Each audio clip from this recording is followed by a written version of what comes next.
조두순의 출소를 앞두고 경찰과 지자체가 전담 방범 초소를 만들고 CCTV를 보강하는 등 여러 조치를 취하고는 있지만 주민들은 불안할 수밖에 없습니다. 재범 위험성이 높은 성범죄자에 대해선 보다 근본적인 대책이 필요하다는 여론이 높아지고 있는데요.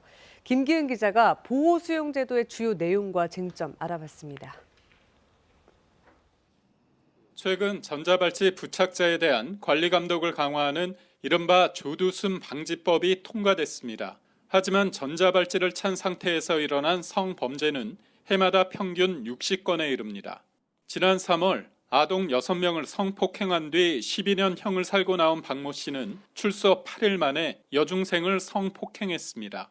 전자발찌를 차고 있었지만 경보는 울리지 않았습니다. 주거지 반경 1km 안에 있었기 때문입니다. 재범의 절반 이상이 전자발찌 부착자의 집으로부터 1km 안쪽에서, 특히 재범의 33%는 100m 안쪽에서 일어났습니다. 성도착증이 있는 경우에는 사실은 쉽게 변화하기는 어렵기 때문에 성적 일탈이 있을 가능성이 굉장히 높아요. 전자 감독을 강화하고 CCTV를 늘려도 집 가까이에서 일어나는 범죄를 예방하기에는 한계가 있다는 겁니다. 그래서 이 같은 위험이 큰 출소자들을 별도로 격리해 관리해야 한다는 여론이 높아졌습니다. 조두순 사건 발생 이후 정부가 가해자의 영구 격리를 약속한 뒤 국회에서 여러 차례 관련법 논의가 있었지만 이중 처벌과 인권 침해 논란으로 폐지된 사회보호법과 유사하다며 반대 의견에 가로막혀 왔습니다.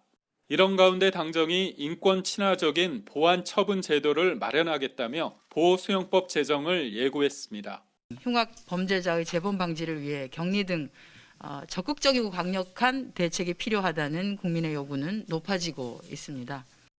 아동 성폭력 등으로 5년 이상 실형을 받은 사람 가운데 재범 위험성이 높은 경우 법원 판단을 거쳐 최대 10년간 보호시설에 보낸다는 계획입니다.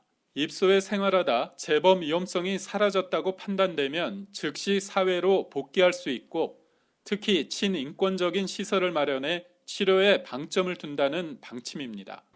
다만 보호수용법이 국회를 통과하더라도 형벌 불소급 원칙에 따라 형기를 마치고 10일에 출소하는 조두순에게 이 법은 적용되지 않습니다.